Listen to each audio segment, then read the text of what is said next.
Når man er færdig med indtastningen af sit regneark, kan man pynte lidt på den, så det ser lidt smartere ud. Jeg kunne for eksempel tænke mig, at overskriften den blev lidt større og fik en anden farve. Jeg har nu sat mig i kolonne A1, og kendt fra Word kan I se formateringsværktøjslinjen, at her står den til teksttypen Calibri størrelse 11. Den vil jeg gerne have op på størrelse 16. Samtidig så vil jeg gerne have en anden skriftfarve. Jeg klikker på det blå A her. Så bliver den blå. Vil jeg have haft en anden farve, skulle den have været rød, går jeg ned og vælger rød. Samtidig kan jeg gå op og sige, at den skal stå med fed.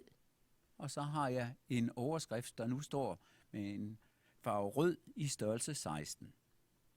Jeg kunne også godt tænke mig, at overskrifterne stilling, gram, hørning og total, de skal være centreret. Den kender jeg også fra Word. Jeg går simpelthen op på Centrer tekst-knappen og klikker på den. Den vil jeg også gerne have stående med fed.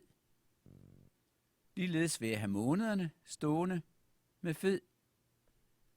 Jeg vil gerne have mine totaler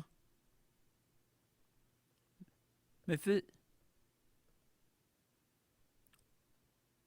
Sådan.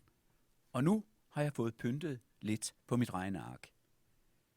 Når jeg er færdig med mit regneark, så gemmer jeg det.